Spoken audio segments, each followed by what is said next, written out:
everyone. Nasi siya ko Goa da lakpagi day 7 hoidoni. Ado ko hujik South Goa gi kari mafam niya ba? Manipuri mai ra. Salaulim Dam. Do habraga do koi bala ini. Ado rahangi sukui badu nong chude hujik kana nong thimangi nong chude gi tauri kana.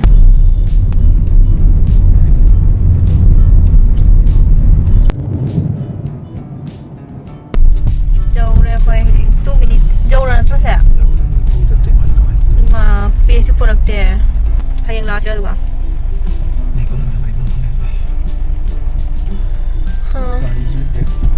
당에 कोई ना को तो अब तो नोंग चूते बन ngasi je nong chuai ta ma ko ben ma'am कोई बुलाई छे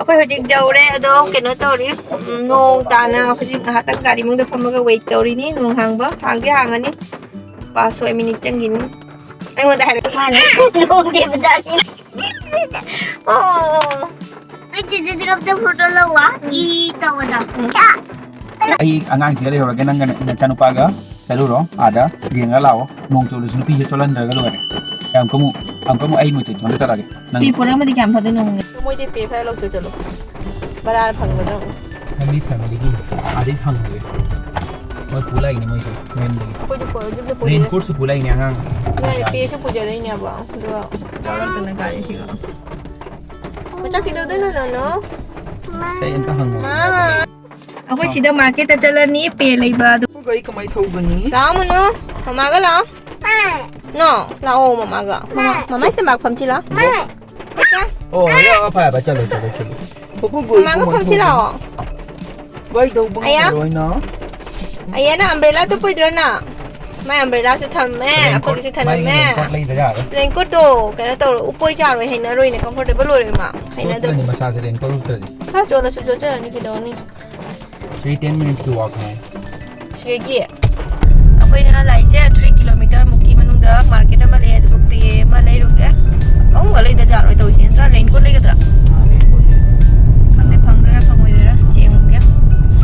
Ede anda kari wase da. anda kari kane ka nahi kane ka market kidhar hai हमको Wala adi only fish jaga da ba fish.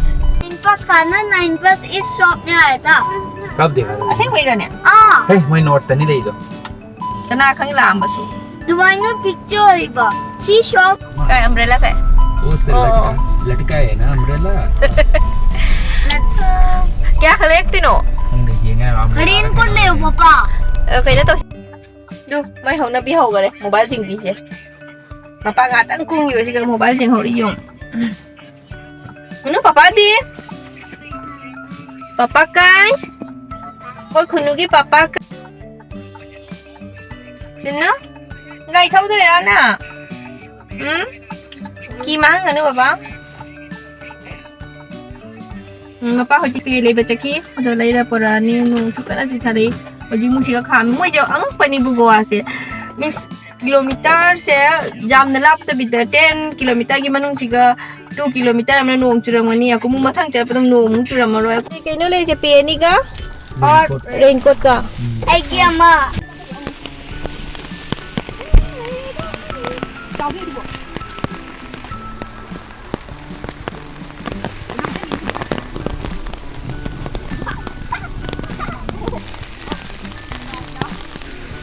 मैं मखोई हुजी गाड़ी रे को मैं raincoat RuPay ना मोयनी ना पे मोम पाइने रे तुगा अखोई चंगनी हुजी राम अच्छा थोय अगर मोबाइल सेव करना है ना तो इसको इसमें डालो मैं डाल हुजी अखोई चंगे मोय टिकट लौदना अदो टिकट तो मोय अहन ओरगना 60 रुपीस अंगांगी ओरगना 30 रा 50 रुपीस अदो गईदी below 5 years की ना फ्री नी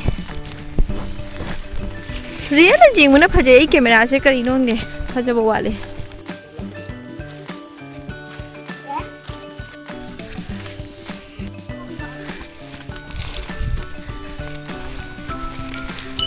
हाँ फजावा ना मफम से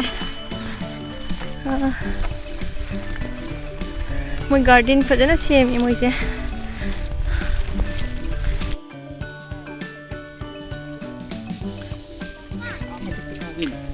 सकता Adi masak sila ko yung kado siya. Uy ma. Makuna ba midi kapag ng bawali te.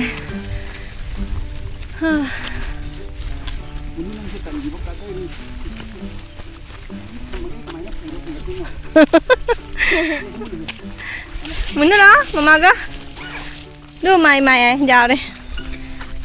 Kilu or kapal dito. Jangan hek kapan badan nang cik jare.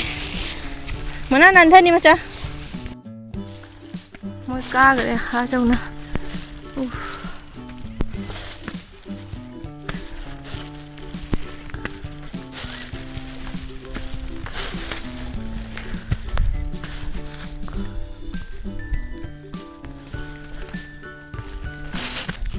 Duh, aku ini dagi makha se sige kare ni muno a chalo muno na a chalo okay ra cha water juice la so ba thabe holi bo che kumaga picnic ka chawa hauroi da jung ne picnic spot du mana tawe chabana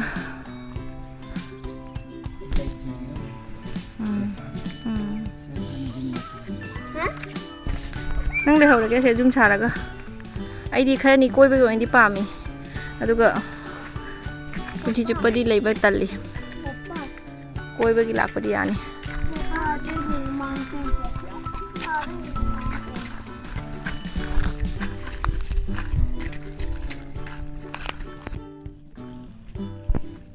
kari no khang di mo je inung macha je moi je leiba kin tha jana ba gi thamba male Natra. This is my security guard. Lagay na thami. May nung juga na matak tiga nung. Nung yung paingay le. Handa.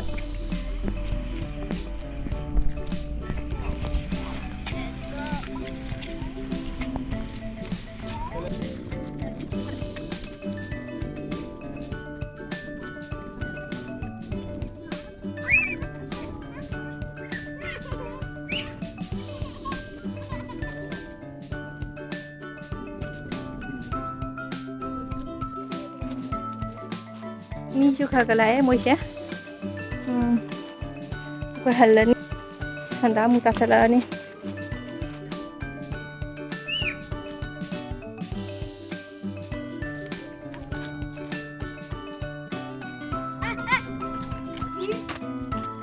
nong chu thare ren ko upse lage mem nong chu thare akoi dana ai mobile se protect tori kana pe makha siga la Macam no, sih kan mau security guard kalau itu mana ni natra. Macam no ngeko, pesi na ni, tang saya tu belum magi mobile sih. Macam, no. Tu, ha? Guardian. Ngai bo kuno. Ngai ini. Lala. Macam thôi, nungai bo,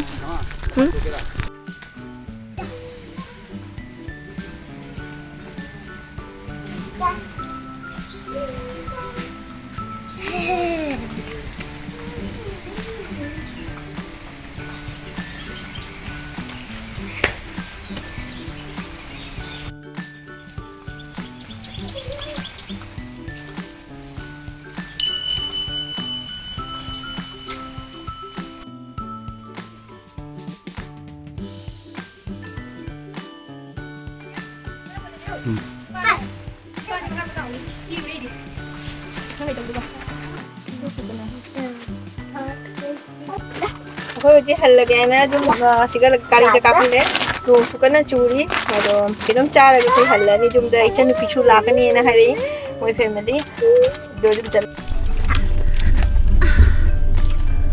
kari no nang lai sia omelette pau ai di hong manung do omelette khum engge kari pot noi na oh omelette jawi besda